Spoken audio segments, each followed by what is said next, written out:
Hi guys, good morning. Welcome back to my channel. Today I'm sharing with you how I'm making banana bread in my kitchen. It's one of those weeks where I bought bananas, nobody wanted to eat them, so let's turn it into banana bread.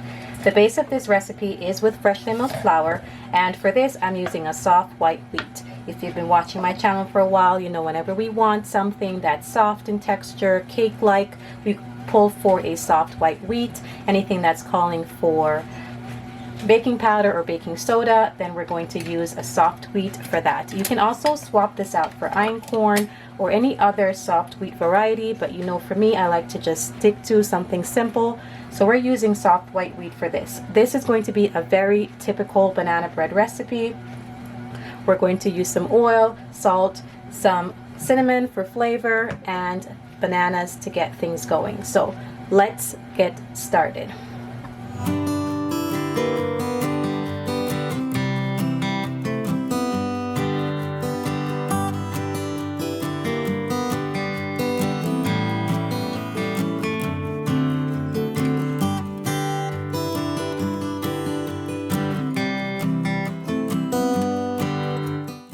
Okay, so I have my 2 cups of soft white wheat here in my bowl. To that, I'm going to have to add 1 teaspoon of baking soda,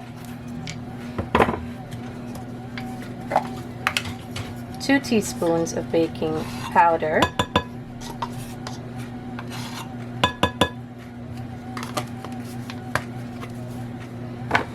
1/2 teaspoon of salt,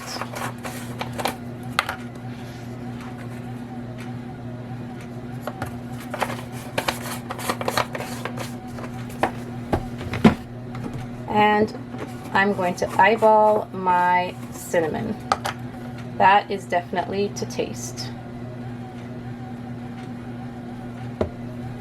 So that's about, I would say, 1.5 teaspoons of cinnamon.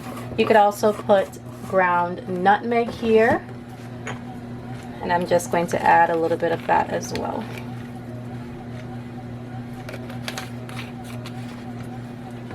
So that takes care of my dry ingredients here. Now I'm going to do my wet ingredients. So I'm going to grab another bowl.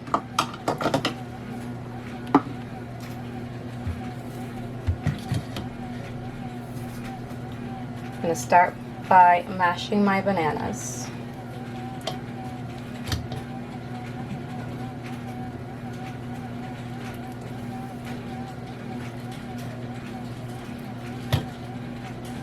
So this is a base recipe. You can use that and flavor it any way you would like. With this base recipe, you can add bananas, you can add pumpkins in the fall, you can add applesauce, you can add zucchini. You could flavor that any way you want it. You can turn it into a chocolate chip bread, or you can use baking cocoa and make it a chocolate bread. So that's a very good base recipe to start with. I'm going to take a fork and I'm going to mash my bananas. They're already very soft, so this should not be too hard to do.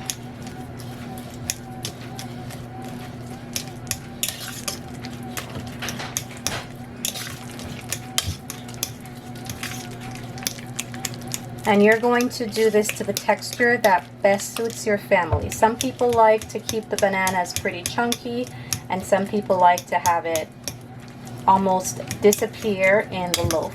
It's up to you what you want to do. Now I'm going to crack in 2 eggs. Best practice is to do that in a separate bowl.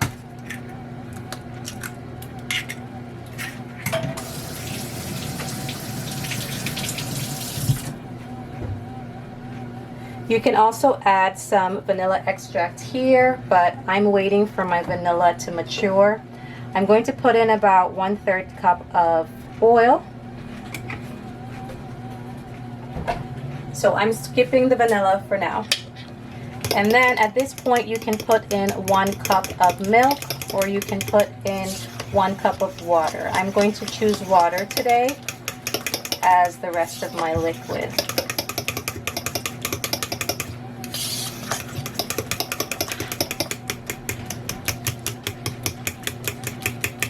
So here we go. Our recipe is almost finished. I love this because it comes together so quickly. The longest part of this is the baking time. It can take up to 60 minutes, if not more, to bake in a 350-degree oven. I'm going to preheat my oven now, pull this all together, and move on.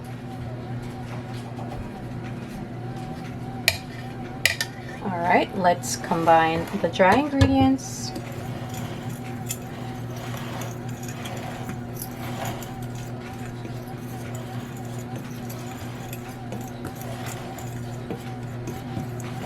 It smells amazing. I love that combination of cinnamon and ground nutmeg in here. You could also add pumpkin spice to this if you have pumpkin spice. So now we're going to add our wet ingredients. I haven't added any other liquids yet. I know I still need to add some water, but I'm going to watch for the texture of my batter before I add anything else. Freshly milled flour works a little bit different than all-purpose flour, and so I'm just going to watch and add more liquid as needed. I don't want to overmix this. I'm going to put in about half cup water. Pull that in. Gonna add just a touch more water. I don't want my batter to be too runny, so just a touch more water.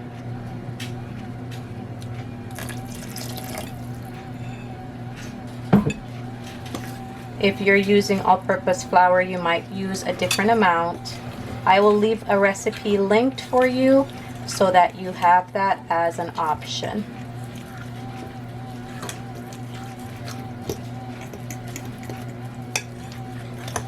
I'm going to add a few chocolate chips to this, but I'm also going to give this batter some time to hydrate. So while my oven comes up to temperature, while my batter hydrates, let's get my loaf pan ready.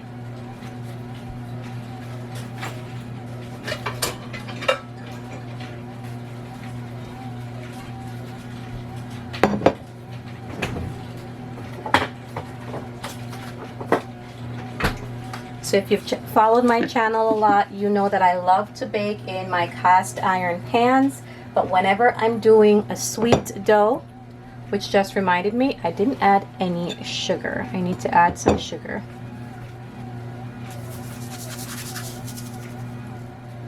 So I just added about 1 cup of brown sugar here. You can use granulated sugar or whatever you prefer to use as your sweetener.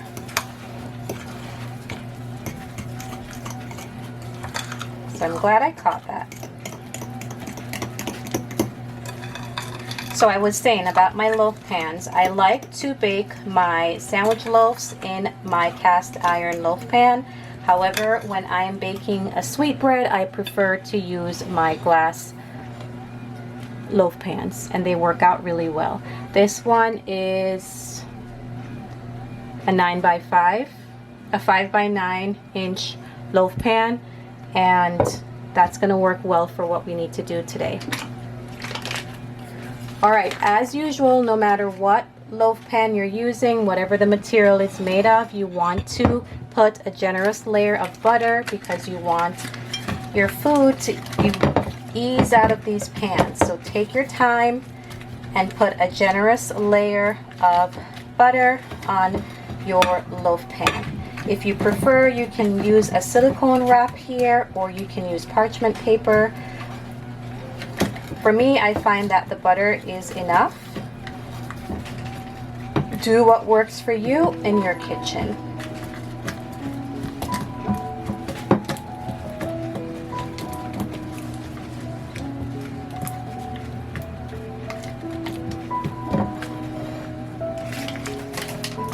For some added fun, I'm just going to add a bit of chocolate chips.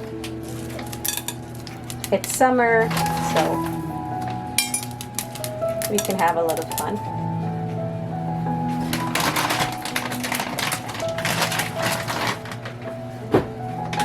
All right, I'm going to mix that into my batter and get that into my loaf pan.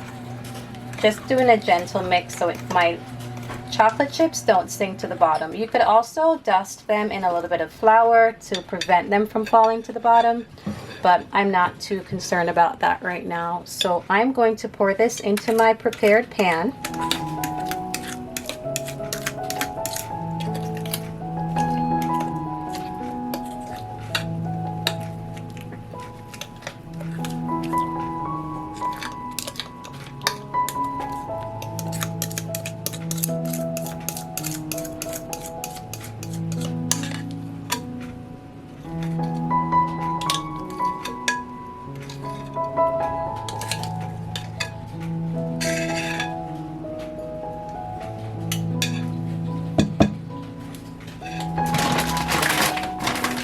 Going to add a few more chocolate chips on top. And now I'm going to get this into my oven. So to bake this, you're going to bake this at 400 degrees for about 10 minutes, and then you want to drop the temperature to about 375 or 350 for another 40 minutes at least. You want to cook for 50 minutes, then check the internal temperature. Check to make sure that it's fully cooked. If it needs more time, at 5-minute increments as necessary. You want to put it in and take it out when the toothpick comes out clean. So I'll see you when this is finished. All right, you guys, here is my completed banana bread. It's absolutely gorgeous.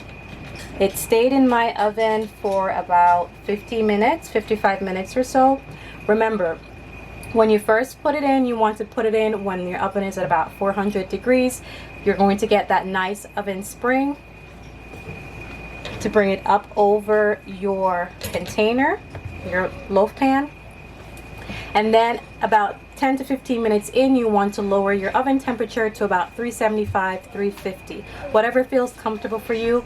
Just watch it to make sure it doesn't burn. So you want to do that high temperature at first so that you get that nice rise, but you also want the internal batter to cook. So you don't want it to stay at 400 the whole time it's cooking, because the outside will be super brown, possibly burnt, and the inside is not cooked. So you want to be sure that you bring the temperature back down to give that internal batter time to cook through properly. Again, this was a base recipe. You can flavor this in so many different ways. You can add, in this case I added bananas, but you can add pumpkin, apple, zucchini, so many different things you can add to this. Cranberry when it's cranberry season, cherries, strawberry now that it's strawberry season. You can do so many different things with that base recipe. This is a very versatile recipe and you can go in so many directions with this, but I guarantee you whoever you serve this to will enjoy it. This was made with 100% soft white wheat, and it is going to be absolutely delicious once we bite into this. This is too hot for me to cut right now, but I want to thank you for staying with me. If you're here for the first time, my name is Dee Dee, and I share all sorts of things here on my channel for your heart and home. If you have any questions, feel free to leave something down in the comment section, and I will be happy to address them. Even if you don't have any questions, feel free to just leave a comment. It lets the algorithm know that you're interested in this kind of content.